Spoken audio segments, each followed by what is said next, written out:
Bueno, disculpas, justo cuando empecé a hablar se me cortó el video. Por suerte no seguí avanzando mucho como me ha pasado alguna vez, de seguir hablando y después darme cuenta que estaba cortado. Les decía, para no dar vueltas, que acompañar tiene que ver con esto de ir a la par, ir al lado, codo a codo, y tiene que ver con saber esperar, entender, saber callar, poder hablar pero sin excesos. Porque, bueno, siempre acompañar está en relación a otro. Eh, y es muy importante esto porque el protagonista es, es el acompañado, digamos, no es el acompañante, ¿no? Y hay que sostener ese protagonismo, hay que darle voz a la persona que vamos a acompañar y no obligándola a que hable, pero sí sabiendo callar y prestando atención a la persona y no a lo que yo como acompañante sé y le voy a proponer. El lugar de saber de un acompañamiento es muy importante. Tener en cuenta que es muy importante tener en cuenta que el saber está al lado del sujeto. Por más que tengan 20 años de acompañantes terapéuticos, esa persona con la que van a empezar a acompañar no saben nada, digamos, hasta que no la escuchan, no le presten atención y no la vean, digamos. El diagnóstico no les dice nada, la persona es la que dice. Así que bueno, el acompañado es el protagonista y no el que acompaña, como decía. Y si el acuerdo es posible entre el acompañado y el acompañante, si es consentida por el acompañado, será una relación que tiene que estar encuadrada con claridad entre ambos para saber qué corresponde y qué no le corresponde al acompañante, los horarios, los honorarios si los hubiese, el tiempo del acompañamiento, aunque eso no está siempre previsto, pero hay que tener en cuenta eso, más lo formal y también qué lugar tiene el acompañante que no es parte de la familia, no es un amigo, no es alguien con quien tiene una relación que no sea profesional, ¿sí?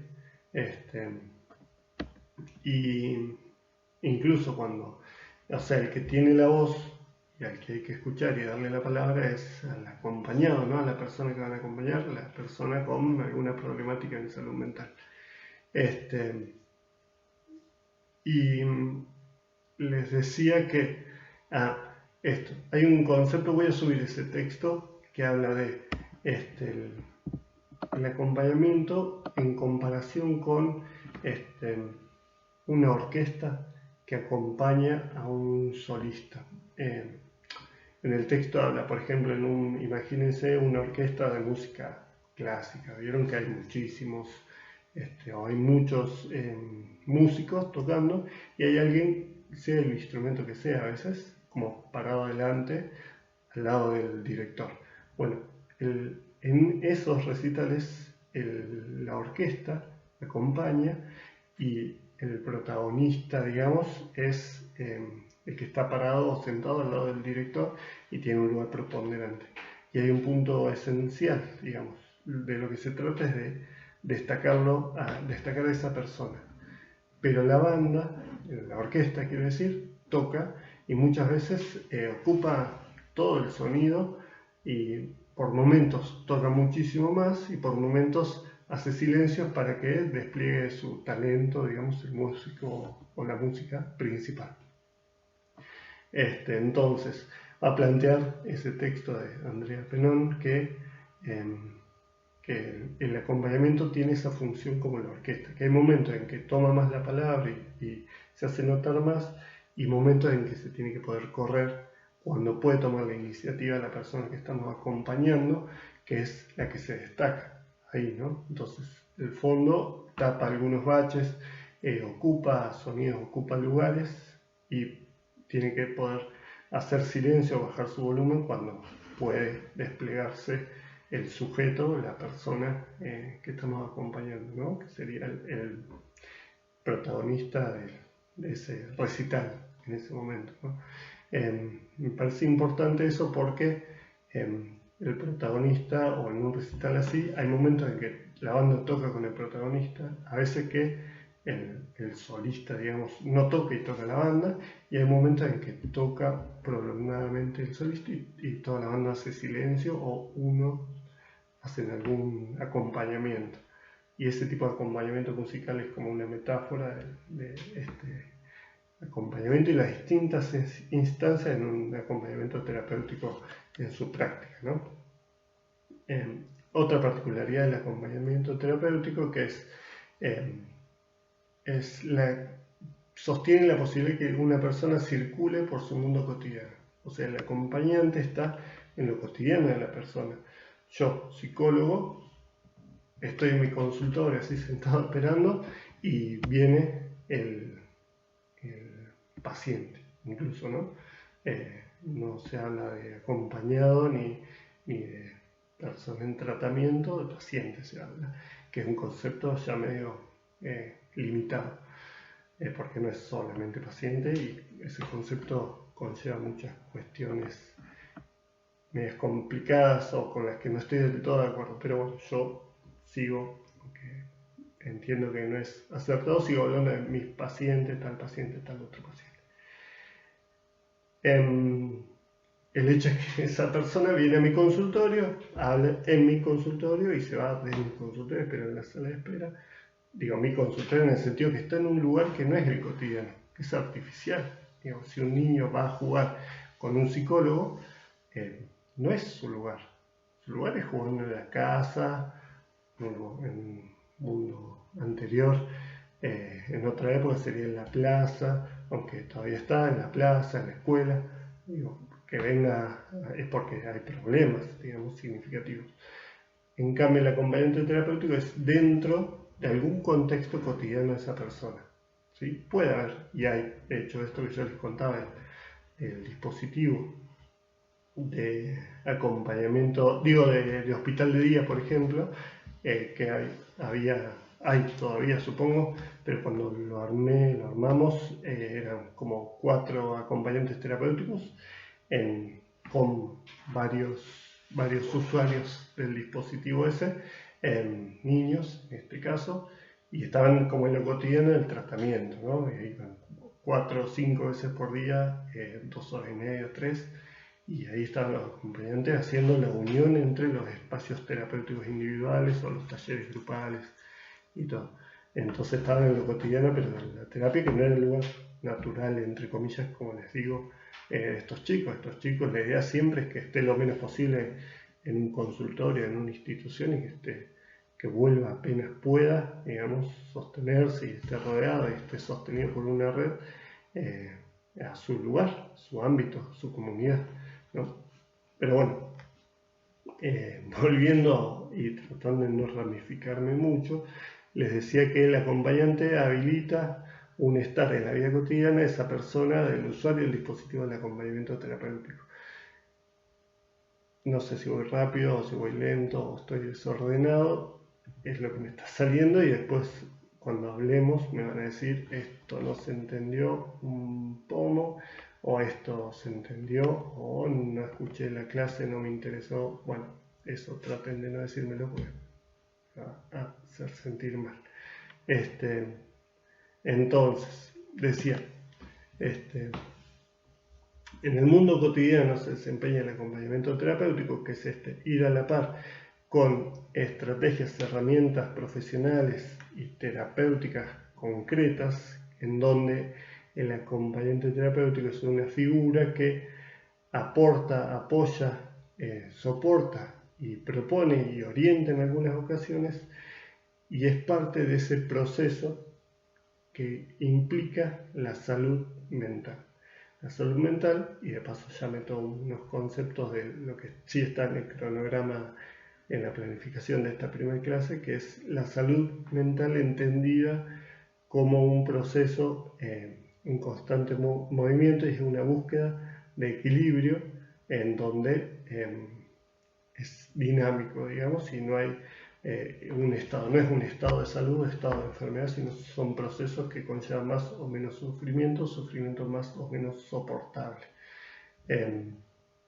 Y eso lo define la Ley Nacional de Salud Mental, que incluso en en presencia con ustedes podemos debatir la ley y todos los cuestionamientos que tiene ahora, y yo les voy a dar mi opinión en relación a eso, pero no podemos negar la importancia y lo avanzado de la ley, los conceptos que propone, más en lo general. Después en la aplicación hay problemas y bueno, es en general a discutir, les decía, ¿no? Pero bueno, entonces el acompañamiento terapéutico, esa definición que les decía, y además está en lo cotidiano, y además está o puede desempeñarse en diferentes territorios, y los territorios del acompañamiento terapéutico son mucho más vastos y mucho más, un abanico mucho más amplio del que uno tiende a creer, digamos que sería la casa, alguna actividad, o la terapia, o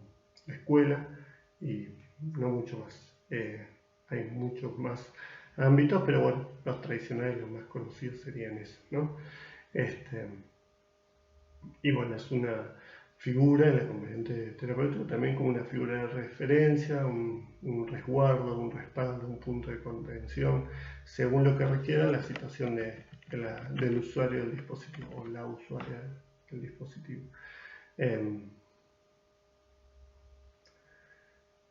El acompañamiento terapéutico debe desarrollarse y configurarse en base, obviamente, a la problemática particular de cada acompañado, teniendo en cuenta los diversos aspectos como las características familiares, sociales, el momento del tratamiento y los procesos que acontecen. ¿No? Uno tiende a, bueno, hacer el acompañamiento terapéutico no en la escuela, por ejemplo, no en el trabajo, que es mucho más difícil, sino en la casa. Entonces voy a la casa. Y capaz que en la casa no es muy posible realizar un acompañamiento terapéutico. Entonces se puede hacer con salidas o una intermitencia dentro y afuera de la casa con el usuario o la usuaria del dispositivo, y digamos, y eso, la figura de acompañante terapéutico tiene que ser permeable y flexible a la construcción de esta estrategia, de este acompañamiento terapéutico cada vez. Digo, no voy a aplicar el acompañamiento terapéutico en tal persona pues tiene tal diagnóstico o tal característica, que es el mismo que utilicé con tal otro y el mismo que estudié, sino que tengo que construirlo en función a la situación, no solamente del sujeto, de la persona que vamos a acompañar, sino de su contexto, ¿sí? Y ahí vamos a ir yendo hacia el detalle, digamos, ¿no? Todo tipo de variabilidad en cuanto, por ejemplo, el acompañamiento dentro de un hogar, que es casi de las cosas más difíciles cuando es con niños y cuando es con adultos también, digamos, ¿no? Bueno, depende de cada caso. Y bueno, esto es importantísimo. El acompañamiento, que es lo que vengo diciendo, se construye en cada caso, es uno por uno. Un acompañamiento diferente al otro. Si tenemos dos acompañamientos similares o iguales en 2 años distintos, 3 años distintos, ahí está mal. Si pensamos que va a ser lo mismo, ¿no? Y si yo con un paciente con esquizofrenia hice el acompañamiento en la casa de esta manera, con esta paciente o bueno, usuario del dispositivo con un diagnóstico de esquizofrenia, voy a trabajar los mismos hábitos, las mismas indicaciones, el mismo tipo de acompañamiento, ¿no? Porque son personas diferentes y la casa, por más similar que pueda ser y todo, son situaciones diferentes, épocas distintas, recursos distintos que tiene cada uno, así que obviamente no se puede replicar. Y para tratar de definir un poco más la cuestión del acompañamiento terapéutico, el acompañante, la figura de acompañante terapéutica, se hace presente o se indica cuando hay algo de lo cotidiano, que sea en el territorio que sea, que no se puede desempeñar la persona por sí misma o presenta dificultades dificultades significativas que pueden llegar a afectar significativamente, perdón la redundancia, en el ámbito donde vamos a hacer el acompañamiento, ¿no? Por ejemplo, en una escuela o en un ámbito social, si no está, tiene que estar significativamente afectado, si no, no es necesario o la acompañante terapéutica ahí, ¿Para qué estaría si más o menos se puede arreglar y las dificultades las trabaja después en terapia o antes en terapia, ¿no?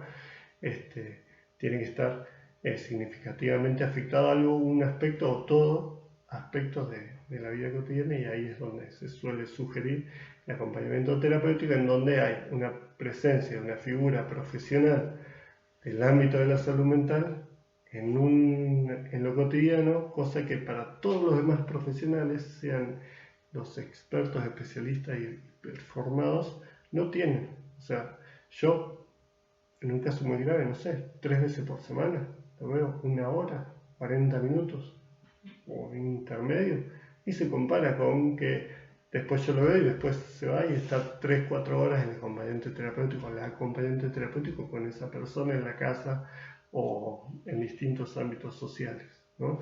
Y ahí es donde se ve. Yo puedo trabajar de lo que le pasó, lo que sintió y qué podría hacer, y el acompañante terapéutico lo ve acontecer, ese sufrimiento, ese desafío, ese problema que no puede responder de una manera que no le genere sufrimiento, o eso, que no le genere sufrimiento. Entonces, eso de lo cotidiano y la presencia tan constante, digamos, de un acompañante terapéutico es lo que lo hace tan importante y tan rico como profesional de la salud mental. Y bueno, además, el profesional acompañante terapéutico trabaja en forma ideal o idealmente en relación a un equipo terapéutico, colaborando, siguiendo, aportando información, construyendo o expandiendo estrategias.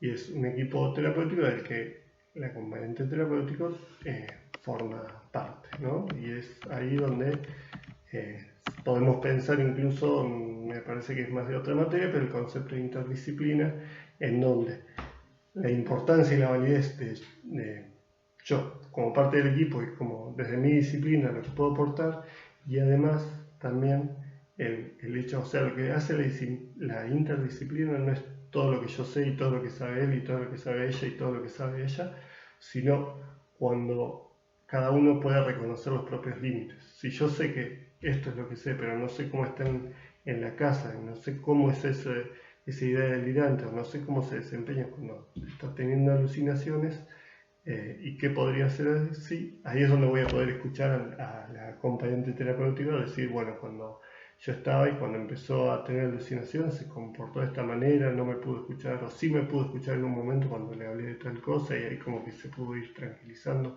Yo eso no lo sé, yo escuché el relato del paciente, digamos, el usuario del dispositivo, y a lo sumo de la familia, ¿no? Que no tiene por qué estar formada en esa observación. Entonces la interdisciplina se forma a partir de lo que cada uno sabe, pero sobre todo a partir del límite en el saber de cada profesional. Ahí es donde la interdisciplina es posible. Si no, yo me creo que la sé todo y sé todo lo que hay que hacer en esas situaciones, y solamente indico y le digo qué hacer a cada uno, y no hay interdisciplina. Todos tenemos la palabra, digamos, del coordinador o el médico o la médica. Alguien, digamos, es preponderante, hay que hacer lo que dice, y la lectura, hay que seguir la lectura que hace esa persona. En cambio, la interdisciplina es la construcción de esa lectura, la construcción de estrategia y la implementación en distintos ámbitos de esas mismas estrategias o diferentes estrategias con objetivos similares. Bueno, estoy hablando rapidísimo, pero me parece que no voy tan ramificado, así que voy a ir en ese mismo sentido. Bien, y en el video grabándose. Otra cuestión que un poco mencioné es que el acompañamiento terapéutico es un dispositivo.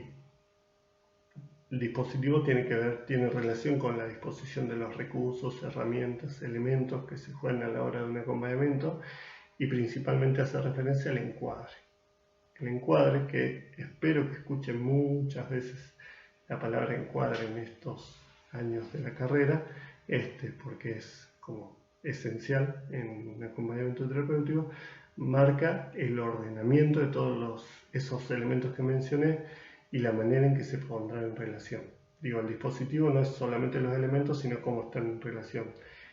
Lo institucional, los recursos, las herramientas, las profesiones, el tiempo, la época, el dinero, o si es por obra social, todo eso funciona de una manera que no es la misma en distintas épocas, y ahí es donde se construye el dispositivo, que es un dispositivo general y además que se aplica en cada acompañamiento o en cada abordaje interdisciplinario de problemáticas complejas en salud mental. Entonces, le decía que el encuadre marca el ordenamiento de esto, poniendo en relación y todos los de todas estas cuestiones y todos los atravesamientos del acompañamiento terapéutico. Va a ser un marco de referencia que tiene que ser explicitado en la mayor parte posible, en los horarios, los roles, hasta dónde puedo, hasta dónde no, qué me corresponde y qué me excede, qué tipo de relación puedo y qué no, la abstinencia y hasta dónde sí yo puedo jugar con ir un poco más allá, siempre respetando el protagonismo del usuario del dispositivo, para permitir que el encuadre permita la implementación o la invención y la reflexión de las estrategias concretas para intervenir, ¿no? Las estrategias concretas de intervención. En algún momento vamos a hablar de esto, ¿no? Momentos del acompañamiento terapéutico: primero observación, que en realidad es de todo el equipo, pero el acompañamiento también, puntual si se quiere, observación, construcción de hipótesis y definición de estrategias y la implementación de las estrategias, en donde ahí vemos si las hipótesis que teníamos son adecuadas o no, y esa implementación va a permitir después hacer una observación y ver si voy por ese lado o hay que modificar y reconstruir o construir nuevas estrategias para ver cómo las implemento después, y a partir de la implementación de vuelta hacer una observación. Es como una espiral dialéctico, digamos, que va avanzando, no es un círculo en sí, sino que es espiralado en el sentido que va avanzando, y además el concepto o la imagen de una espiral es limitado para pensar esto, porque no es una espiral, sino que es mucho más rizomado, si se quiere, o es como un entramado mucho más complejo que algo que va en una sola línea, en una dirección. No sirve de nada esto que les dije, más que como interés teórico. Pero en sí es algo a tener en cuenta en este movimiento, ustedes lo sepan o no, se va a producir. Consciente o inconscientemente lo van a hacer en todo acompañamiento terapéutico. Entonces, y para ir terminando las referencias más concretas, aunque en realidad después voy a seguir, se trata de una especie de bricolage. El concepto de bricolage es, yo tengo estos elementos. Para hacer un bricolage yo tengo estos elementos: revistas, cartón, tijeras, lápices, marcadores, témperas, bueno, todo.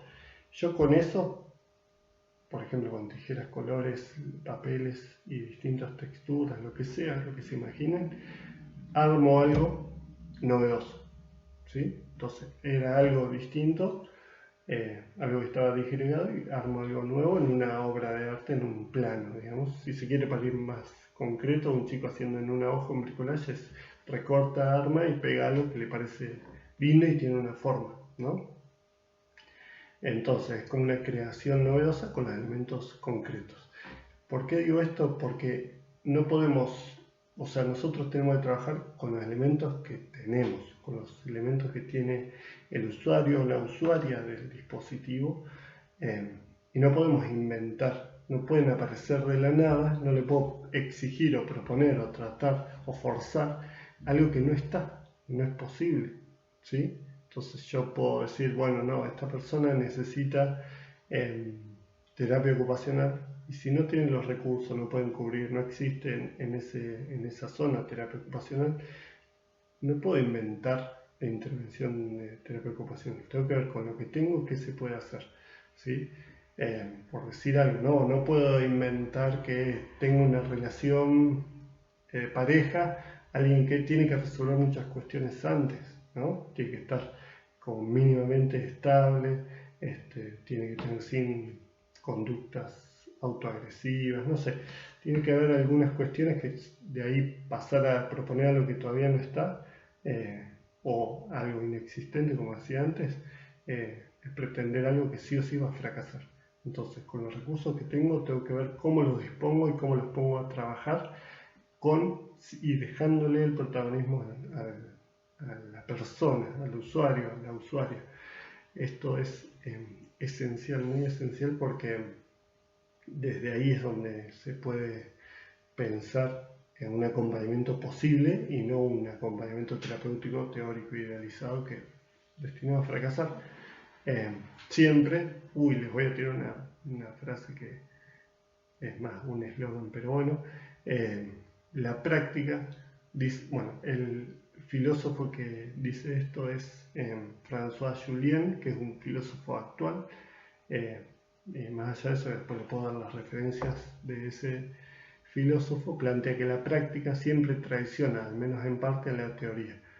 Entonces, por más teoría y formación que tengo, la práctica en sí va a ir en contra de eso. Y ustedes pueden saber, por ejemplo, muchísimo sobre psicopatología, enfermedades, diagnósticos, problemas de salud mental, el manual diagnóstico de salud mental y todo, el DSM-5, por ejemplo, el DSM-4, pero cuando se encuentran con la persona van a ver que eso no es tan así, siempre es diferente y siempre no se adecua del todo a lo que está escrito. ¿Por qué? Porque lo teórico y lo escrito siempre son generalizaciones. Uno puede remitir y puede ubicar, pero no puede acomodar la persona con la que está trabajando a esto que leyó. Nunca, sea lo que sea y por más brillante que sea lo que esté escrito. Entonces siempre la práctica traiciona, al menos en parte, la teoría en ese sentido. Y por eso es tan importante nunca dejar de tener en cuenta que el acompañamiento terapéutico es en su esencia práctica, ¿sí? Hay mucho desarrollo teórico.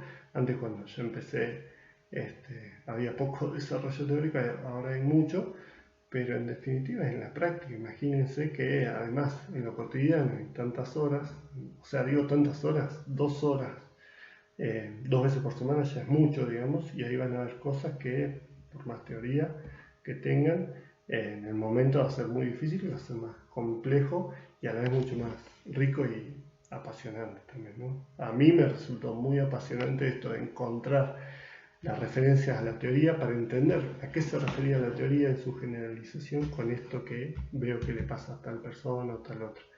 Y después entender que no era tan así como yo creía, ¿no? En eso, la teoría, ya había estudiado el psicoanálisis y la psicosis y todo, y la metáfora del nombre del padre y demás, y después como ver eso aplicado a una persona en el borde que esté internado, es difícil. Además que hay otras cuestiones que son mucho más importantes, como lo humano, ¿no? Pero es distinto a lo que uno entiende en la teoría. Perdón, ahí sí me fui un poco de tema. Entonces, le decía que la inclusión de un acompañante terapéutico en un tratamiento nunca va a pasar inadvertido. Se destaca de otras disciplinas porque por esto de lo cotidiano y la cantidad de tiempo que pasa, y además que el acompañamiento terapéutico no es sin el contacto cercano con quien es acompañado, ¿no? Con la persona que acompañamos. Entonces, como les decía también, el acompañamiento tiene que ver y va más allá de las cuestiones teóricas y antes que nada, como les decía, en esto de la vida cotidiana, la continuidad nos hace pensar en lo que yo les propongo, que es pensar al acompañante terapéutico, a la figura de acompañante terapéutico, a la persona que es acompañante terapéutico, como una presencia sostenida. A ver, voy a hacer una pequeña pausa y sigo a ver cómo puedo, perdón. Bueno, y voy a trabajar unos conceptos en general, ¿no? la presencia del acompañante terapéutico tiene que ser discreta, atenta, respetuosa, sensible y de humildad. Esto medio que sí, o sea, vieron que el profesor o la profesora se ubica en un lugar de saber y en general dice como algo propio algo que leyó o que escuchó de otro lado. Estos 5 puntos los escribí yo, no los leí en otro lado en general, pero sí está a partir de cuestiones teóricas que he estudiado, así que no es que inventé nada nuevo en relación a esto, pero esta disposición o pensarlo de esta manera me parece que les va a aportar a ustedes en esta introducción al acompañamiento terapéutico.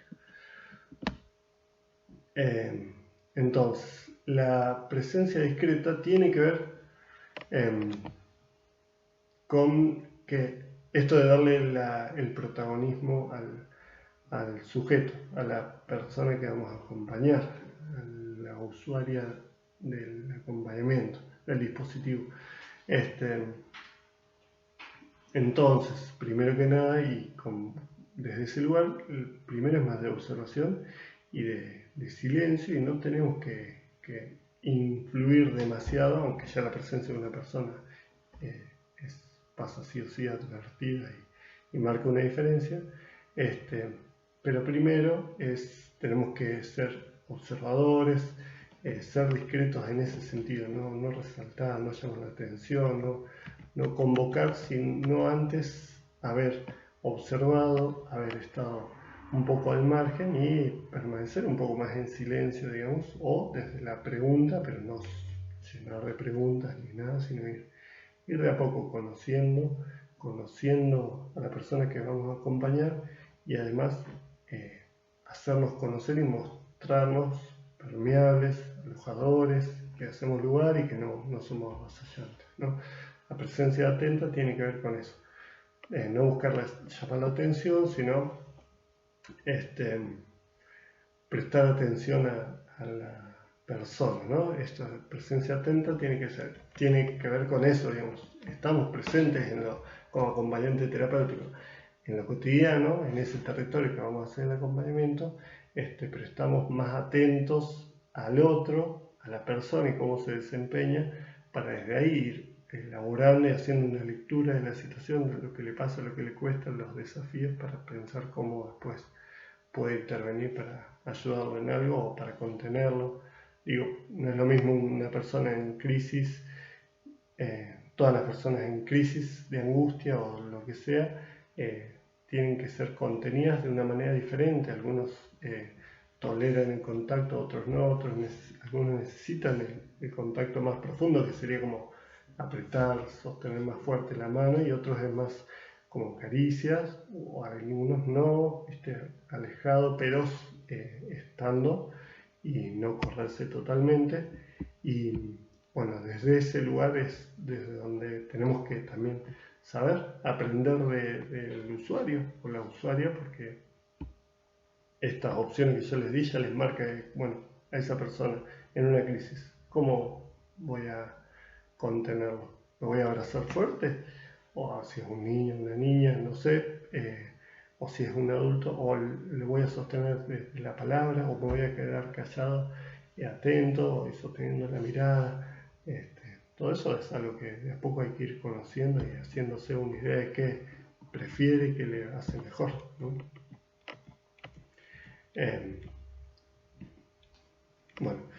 La presencia respetuosa tiene que ver también con esto, cómo respetar a los modos, las formas que tienen, aunque sean diferentes a las nuestras, de poder respetar las formas de la persona que vamos a acompañar, de resolver situaciones o vérselas con situaciones, porque que nosotros estemos acompañando no quiere decir que tiene problemas con absolutamente todos los aspectos de esa vida cotidiana, sino que son algunos puntuales. Y para pensar cómo los puede afrontar, a veces no tienen muchos recursos propios, entonces como que uno aporta algo más concreto, ¿no? Como primero vamos por este lado, vamos a hablar de esta manera, primero saludamos algo así, pero a veces es cómo lo resuelve, hay alguna forma propia y ese estilo hay que respetar, porque yo no estoy de acuerdo, pero por ahí eso es lo que sabe y lo que mejor hace por ahora el usuario. Entonces desde eso hay que construir, no es que yo tengo que imponer los modos que a mí me resultan para desempeñarme en lo cotidiano. Y sobre todo también pensar que uno no es modelo de salud mental de nada, pero para nada, ¿no? Entonces no pueden pensar en que, mira, esto se hace así porque es como yo hago. No, es, bueno, a ver cómo haces vos eso, qué te falta, qué te pasa, qué te paraliza, qué te cuesta, digamos. Bueno, ordenémoslo, si vos haces esto, bueno, si no, probá a hacerlo antes de esta manera y después hacer esto así, bueno, y ordenar, pero con los elementos que tiene el usuario, la usuaria, el dispositivo, ¿se entiende?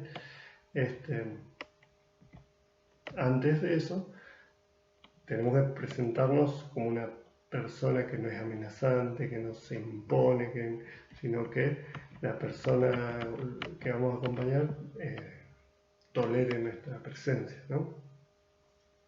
Estoy tratando de plantear estos conceptos más teóricos, siendo amplio, porque como saben, el acompañamiento terapéutico es de adultos mayores, adultos, jóvenes adultos, adolescentes y distintas problemáticas. Entonces esto lo trato de mencionar general y no remitirme solamente al acompañamiento de alguien, un adulto en tal, o un adulto mayor, o un niño, niña, perdón por los pronombres y las cuestiones de género.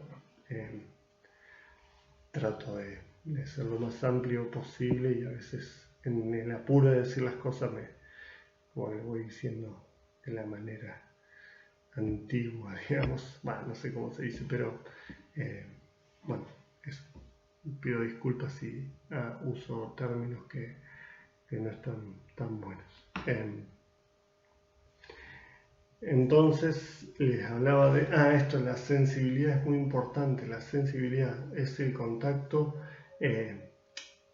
la presencia sensible es poder ser, poder alojarlo, poder hacer lugar, y la cuestión se relaciona incluso con la cuestión de la ternura, ¿no? Como ser empático, va a decirse desde algunas teorías, en el sentido de poder como respetar y mostrarse una persona agradable para el otro, y que no es solamente una cuestión laboral, porque obviamente no estamos trabajando con papeles o con trámites, o estamos trabajando con personas, y tengo que proponerle un vínculo agradable, un vínculo que le permita sentirse relativamente segura a esa persona. ¿Por qué lo digo? También porque lo principal en toda problemática de salud mental, y sobre todo en la que es solicitada la intervención de un acompañante terapéutico, la cuestión principal es el sufrimiento, y hay un sufrimiento elevado. Si es necesario, se pide la figura de un acompañante terapéutico, es porque hay mucho sufrimiento, y eso es lo que tenemos que tener presente siempre. Digo, a veces trabajamos con personas con consumo problemático, con adicción, toxicomanía, todas las variables que en algún momento se trabajará en la carrera, y a veces es difícil, como parece como, me está queriendo manipular, engañar todo el tiempo, y perdemos de vista, y nos ponemos a la defensiva y perdemos de vista todo el sufrimiento que eso viene detrás, oculto, o no está tan a la vista, ¿no? Entonces tenemos que tener en cuenta que la persona con la que estamos y todo eso sintomático y problemático que presenta es lo mejor que puede hacer por ahora con el sufrimiento y las dificultades que tiene, ¿no? Todo eso que aparece como síntoma es un intento del sujeto de hacer algo con eso que no puede tolerar, no puede soportar, o le genera exceso de sufrimiento. Eso, que hace muchas veces, genera más sufrimiento, pero no quiere decir que no sea la mejor respuesta que tiene por ahora para el sufrimiento que tiene. Entonces, parte del rol, esa figura que va a la par, codo a codo, que tiene una formación y un lugar profesional, es tratar de acompañar a la persona que está sufriendo en exceso a que encuentre nuevos modos propios de vérselas con ese sufrimiento y de resolver algo de ese sufrimiento y poder convivir con algo de ese en un mundo que sea más habitable eh, para él, para esa persona.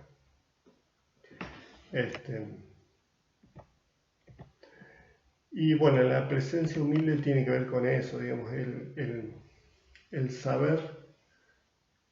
Yo no puedo creerme que las sé todas porque tengo 20 años como profesional, estudié, hice tal especialización, tal curso, fui acompañante terapéutico, soy un copado, no es mi caso, ¿no? Pero por más formación que yo tenga, no puedo creer que me la sé todo y que ya sé cómo voy a trabajar con esa persona. Hay algo que yo no sé, que es el saber hacer con ese sufrimiento que tiene cada persona en particular. Estos puntos, ahora que los voy diciendo, siento que son medio como distintos conceptos de lo mismo, y me permito criticarlos porque los armé yo, pero el saber hacer de cada persona no está del lado mío, está del lado del usuario del dispositivo, la usuaria del dispositivo. Y también la familia. Uno ve a una familia que le propone un vínculo muy problemático y se puede quejar, que no tiene hábitos, no lo ordena al paciente cuando hay algo, ¿no? El paciente, el usuario del dispositivo, y una familia que uno dice, bueno, lo está enloqueciendo. Pero no es así, o sea, esta es la visión parcial que tengo ahora, que yo estoy participando, estoy anoticiándome la situación, no sabemos del todo cuál es la historia. Digo, ¿no? Muchas veces uno se encuentra, yo trabajando con niños muchos años, me encuentro con personas que la mamá no mira a su hijo, que es chico, ¿no? 3 años y no lo mira. O uno dice, pero claro, ¿cómo? En principio piensa, bueno, si no lo mira, ¿cómo va a ser? Ese chico no va a ser así, o no va a tener esos síntomas, esas conductas, ¿no? Por otro lado, pero uno se pierde de vista a veces que, por ejemplo, en el autismo, el bebé mismo, a veces, la bebé, no mira. Y es un rasgo instintivo en los bebés, cuando toman la teta, mirar en un ángulo que justo da con la cara de la persona que amamanta o que alimenta al bebé. Y cuando eso no está, cuando no se acomoda los brazos de la persona en los primeros cuidados, es muy angustiante para esa persona. Y todo eso lleva un montón. Imagínense lo que su propio hijo o hija no se acomoda, no come bien, no acepta lo que uno le propone.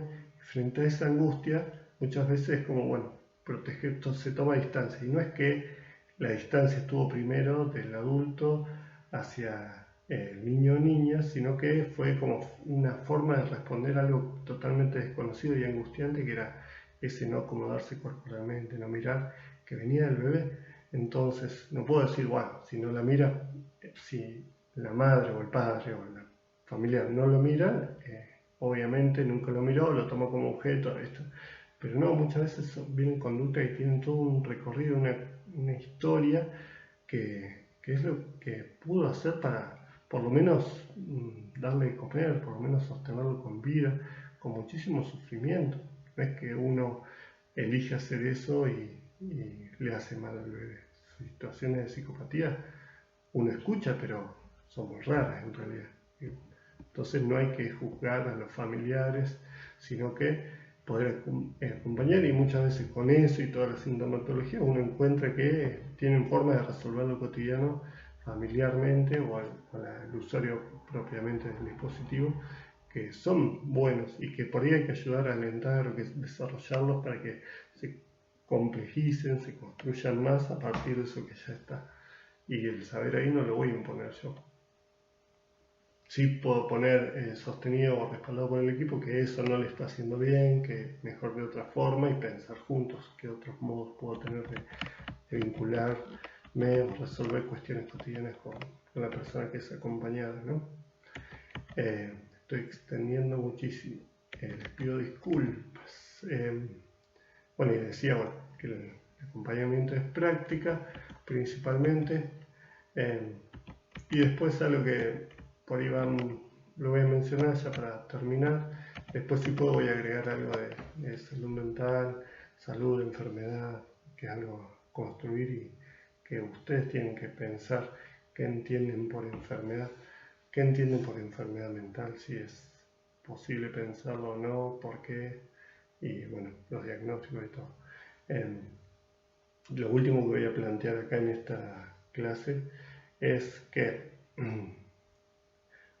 algo les voy a aclarar, aunque esta clase, si ustedes ven los minutos, va a ser por ejemplo una clase de 1 hora, en realidad sumada a la otra parte introductoria que después se me cortó, esto en presencia de ustedes con la participación e interacción se estira mucho más y se hace mucho más rico. Esto fue información, información, información y ramificarse de distintas maneras, cosa que no está tan bueno, pero por lo menos tienen toda la información condensada en esta clase para una introducción al acompañamiento terapéutico como materia. Entonces, como última cuestión, lo que les quería proponer, y que después lo vamos a trabajar más, es un objetivo terapéutico del acompañamiento, o los objetivos terapéuticos, hay que pensarlos y hay que escribirlos o proponerlos como procesos. Entonces, mi objetivo es, supongamos, no puede ser que logre vincularse de manera afectiva y de manera positiva, los conceptos que quieran, con sus familiares o con sus padres, ¿no? O lograr que aprenda tal cosa, o lograr que consiga trabajo y tal, sino que, digo, porque eso es llegar a ese objetivo, y ese objetivo es éxito o fracaso, y generalmente están destinados a fracasar ese objetivo.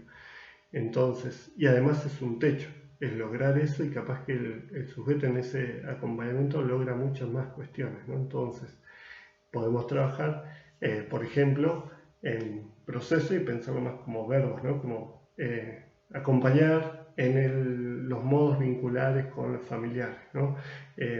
Acompañar en la búsqueda laboral, no sé, favorecer el vínculo con el barrio, la comunidad, favorecer o promover la participación en actividades comunitarias en su entorno, digamos, en su barrio, trabajar en la inclusión escolar, trabajar la convivencia familiar o la convivencia en el lugar de residencia, ¿no? Esas cuestiones son en donde yo puedo no poner un techo al sujeto acompañado, al usuario, y tampoco me limito a mí al fracaso por lograr que se vincule de manera correcta con las personas de su cuadra. ¿Qué sería de manera correcta, ¿no? Bueno, que no haya conflictos, pero por ahí hay conflictos y los puede resolver. Entonces, no es eso, sino acompañar en la resolución de algunos conflictos que pueda haber. No sé si este ejemplo es medio tonto, pero superficial, pero la idea es eso, digo, cómo pensarlo como un proceso que voy a sumarme y estar atento y trabajar, en vez de apuntar a lograr tal cosa o lograr tal otra.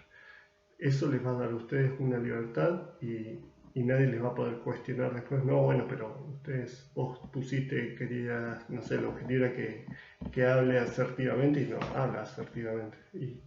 Pero sí hiciste, y todo el trabajo que hiciste y los logros se pierden de vista porque ese punto final no se llegó como sería esperado, ¿no? Así que bueno, hablé un poco de salud y enfermedad, un poco de la ley. Mentira, en realidad estoy diciendo esto porque estoy tratando de justificarme lo que estaba establecido para esta primera clase. Pero bueno, algo de la salud como proceso complejo y dinámico mencioné. Y después sí vamos a trabajar un poco la ley de salud mental. La idea mía es trabajar más los artículos y no tanto la presentación en PowerPoint que está en el cuadernillo, para leer la letra de la ley y no la referencia, o no alguien que expuso de qué habla la ley, sino que ustedes o nosotros juntos leamos lo resaltado, que yo vaya resaltando por lo menos de que están en la letra de la Ley Nacional de Salud Mental. No, eso, y cómo pensar la enfermedad o cómo romper con el concepto de la enfermedad mental, y cómo pensar la salud, cómo pensar los desafíos, incluso más adelante, por estaría en otra materia, o si doy cuando ustedes estén en segundo, en teoría y práctica de acompañamiento terapéutico, también vamos a pensar algo del orden de la discapacidad, la función social. Podemos pensar nosotros acá la función social de concebir como enfermedad una problemática o no, y cómo las épocas fueron determinando. Y bueno, ir tomando esto como conceptos y cuestiones dinámicas, y no estados a los que uno queda alojado y a lo que el diagnóstico rubrica y te fija en ese casillero. Diagnóstico TOC, diagnóstico adicción, diagnóstico TEA, o sea, del espectro autista, y uno desde ahí como que queda clasificado y limitado. Si lo pensamos como proceso, sea el diagnóstico que sea, es importante el diagnóstico, pero no el acompañante el que hace el diagnóstico, y vamos a pensar más allá del diagnóstico los recursos y pensar a la persona en sí, al usuario o la usuaria en sí, las posibilidades que tiene para potenciar esas posibilidades y ir en la dirección del movimiento que genera su situación y su proceso. Bueno, me despido por ahora. Después voy a ver, me gustaría mucho que pongan preguntas o armamos un grupo de WhatsApp o algo que pueda ser un poco más dinámico que una clase grabada. Les pido disculpas, fue una coincidencia lamentable.